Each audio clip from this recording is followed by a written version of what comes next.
Other stuff to cover this morning, some politics, turning to today's primary elections, where former President Trump seems to be trolling the Missouri Republican Senate primary with his latest endorsement. He sent an email last night saying he was endorsing Eric. The problem, two of the three serious candidates in the race are named Eric. Former Missouri Governor Eric Greitens and Missouri Attorney General Eric Schmitt are in a tight race with Congresswoman Vicky Hartzler. Now both Erics are saying the former president is supporting them. Each posted statements online thanking Trump for their endorsement.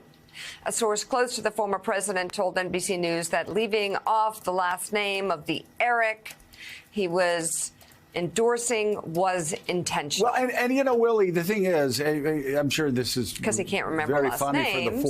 for the former president, but this is, of course, a former president whose interference in Republican primaries actually put Chuck Schumer in charge and made Mitch McConnell minority leader this year.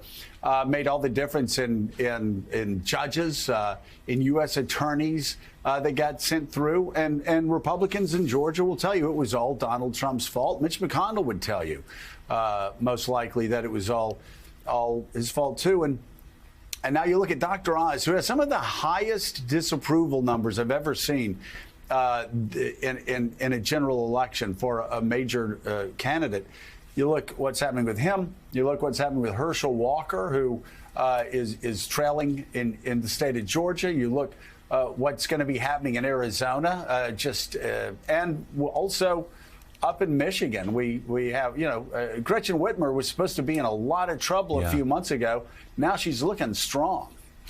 Yeah, I mean, it's extraordinary. And the advisor to Donald Trump told NBC News about this Eric tweet that it was a, quote, epic troll. But who is he trolling? His own party? Yeah. Is he going to push Himself? Eric Greitens, who has horrific allegations against him that we can detail?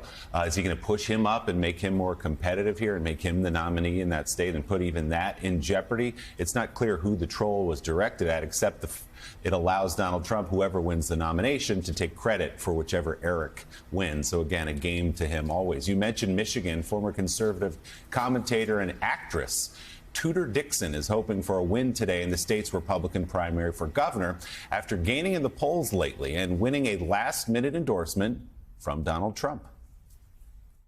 I think that when I first met with him, he said you need to be able to get your poll numbers up and you need to be able to have the resources to run a race, which made sense. And the former president said that to you? Oh, yeah, absolutely. I mean, you have to run a strong race, right? And I want to see that you will actually be able to do this. And it was great for me because I got to go out there and meet people and people got to know who I am. And so that was important to me, that people knew Tudor and that I wasn't just this person endorsed by someone else. And so I had the chance to go around the whole state and get to know people, and really I rose in the polls.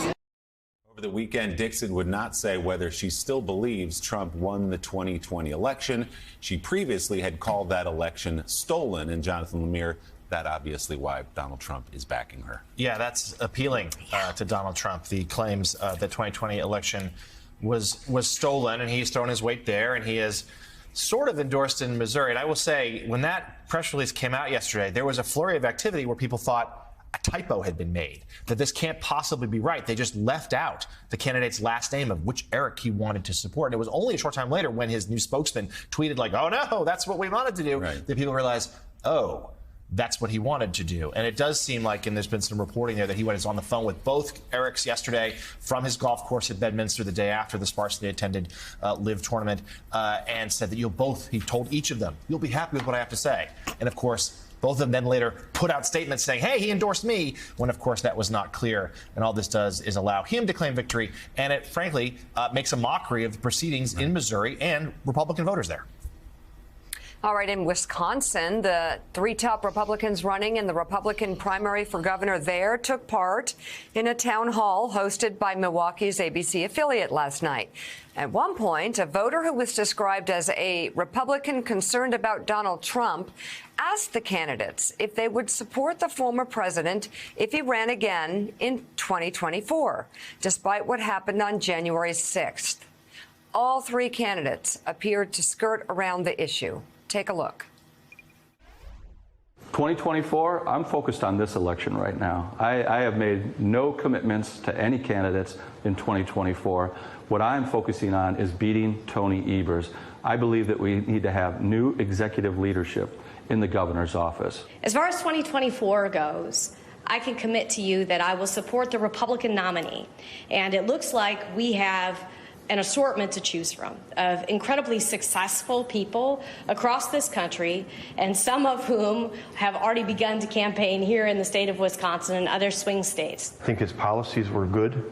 Consider the condition of our nation back when he was president. Things were a little bit different then, but I don't like a lot of the tweet stuff and all that other things that went on. But then again, he had a media that was against him, and he couldn't get his message out. I'll wait till the day comes when we know who all the announced candidates are, and then we'll let the vetting process begin. We'll let the primary process occur, and whoever it lands, just like it is for this one, that will be the person that we'll want to get behind so we can get our country back in order.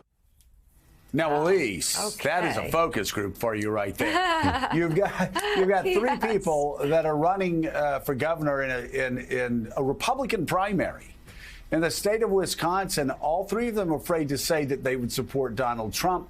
And again, that fear goes not to Trump, that fear goes to the voters, because they're the ones out there knocking on doors every day. They're the ones talking to GOP voters. And they obviously are picking up things on the campaign trail that others may not be picking up in Washington or Mar-a-Lago. Joe, it's how the wind is blowing in Wisconsin, and we've seen this, just the slight attrition of some of Trump's supporters in polling as the January 6 hearings have progressed. And, you know, it's not that much, it's not seismic, but it's enough where it could cause Donald Trump problems if he wants to get the nomination, and it could cause his candidates problems if he just keeps harping on the past, harping on the election, and he has no forward-looking agenda at all.